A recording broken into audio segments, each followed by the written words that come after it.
Hello back to my channel. আমার চ্যানেলে সকল বন্ধুদের অনেক অনেক ভালোবাসা ও শুভেচ্ছা রইল। তো আজকে দেখো এইগুলো কি ওলের ডাঁটা।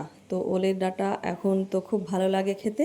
তো আজকে আমি ওলের ডাঁটা কিভাবে রান্না করব সেটাই তোমাদের সাথে শেয়ার করব।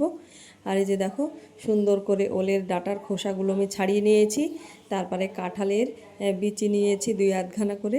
আর এখানে ডুমো ডুমো করে আলু আর পটল কেটে নিয়েছি।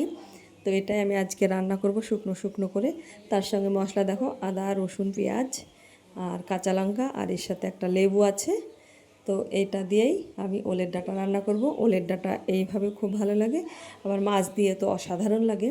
যে কোনো ছোটো মাছ বলো, চিংড়ি মাছ বলো, ওলের ডাঁটা খুব ভালো লাগে। তো দেখো প্রথমে আমি কড়াইতে তেল দিয়ে রেখেছি। এই তেলে আমি সুন্দর করে এখানে আমি ডুমো ডুমো করে আলু পটলটা আমি একসাথে একটু লাল লাল করে ভেজে নেব।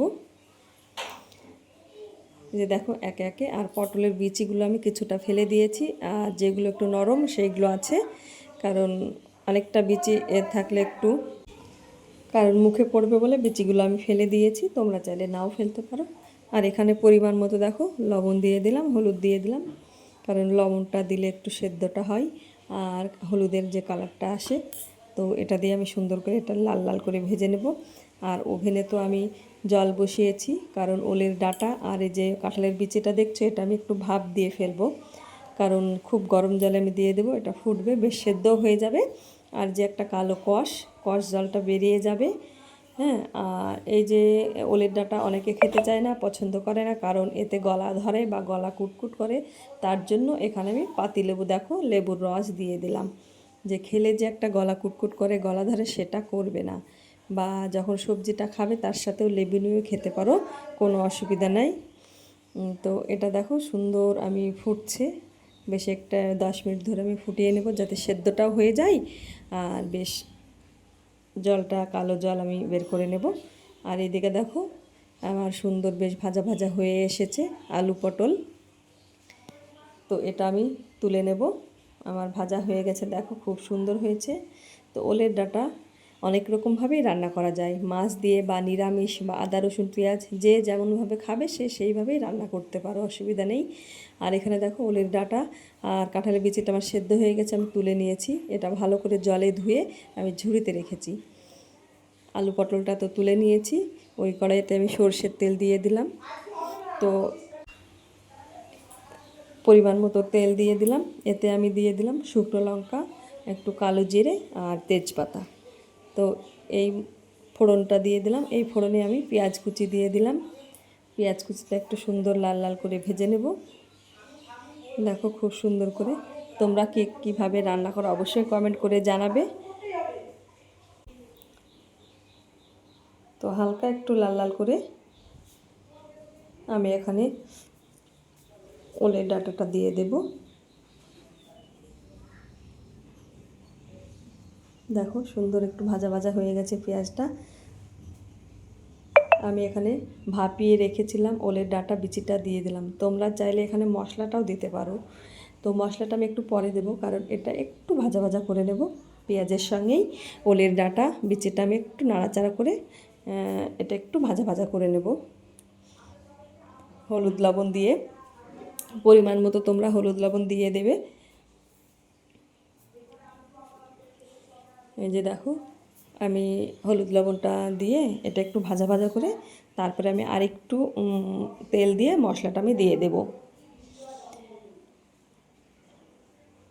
একটু ঢাকা দিয়ে রাখবো, ঢাকা চাপা দিয়ে এটা রান্না করব, যাতে ওলের ডাঁটা তো আমার আগে থেকেই সেদ্ধ আছে। তো এটা আর একটু ঢাকা চাপা দিয়ে রান্না করে বেশ সুন্দর নরম হয়ে যাবে। আর দেখো অনেকটাই নরম হয়ে গেছে। তো একটু ভাজা ভাজা করে নিলাম ওলের ডাঁটা বিচিটা। এটা আমি একটু সরিয়ে দেখো একটু তেল দিয়েছি। এখানে আদা জিরে রসুন কাঁচা লঙ্কা বাটাটা আমি দিয়ে দিলাম। আর এখানে পরিমাণ মতো আমি একটু লঙ্কার গুঁড়ো দিয়ে দেব, জিরের গুঁড়ো। আর এই যে দেখো কালারটা আসবে কাশ্মীরি লঙ্কার গুঁড়ো। আর ঝালের জন্য আমি তো কাঁচা লঙ্কা দিয়েইছি।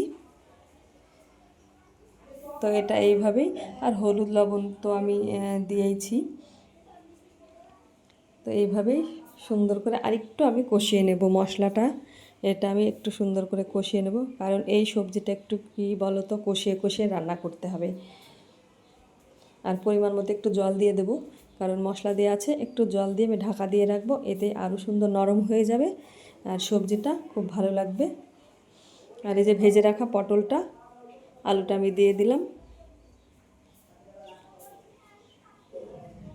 এখানে পরিমাণ মতো একটু জল দিয়ে একটু ঢাকা দিলেই বাস, আরও সুন্দর নরম হয়ে যাবে সবজিটা।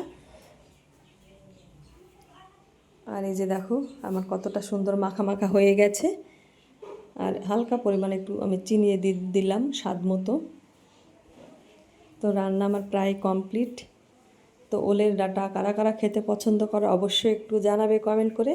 ওই যে বললাম গলা ধরে বলে অনেকেই খেতে চায় না, তো এইভাবে শুকনো শুকনো করে রান্না করবে গরম গরম ভাতে, অসাধারণ লাগে খেতে ওলের ডাঁটা। আর ওলের ডাঁটা নিরামিষ রান্না করা যায় মাছ দিয়ে, আর আমি তো আজকে এইভাবে শেয়ার করলাম। তো কেমন হয়েছে ওলের ডাঁটা বন্ধুরা অবশ্যই একটু জানাবে। আর এখন তো কাঁঠালের বিচি পাওয়া যাচ্ছে, তো সব কিছুতে দিয়ে খাওয়া যায়। আর নামানোর আগে আমি একটু গরম মশলা ছড়িয়ে দিলাম, কারণ রসুন পেঁয়াজের যে কোনো তরকারিতে হালকা একটু গরম মশলা দিলে বেশ খেতে খুব ভালো লাগে। তো আমার কমপ্লিট। আর এখানে দেখো দুটো লেবু নিয়েছি। এটা গরম গরম ভাতের সাথে অসাধারণ রেসিপি। সকল বন্ধুদের অনেক অনেক ভালোবাসা রইল। তো নতুন বন্ধু যারা আছে চ্যানেলটিকে সাবস্ক্রাইব করে অবশ্যই পাশে থেকো, নিত্য নতুন ভিডিও অবশ্যই পৌঁছে যাবে। সবাই ভালো থেকো, সুস্থ থেকো, টাটা।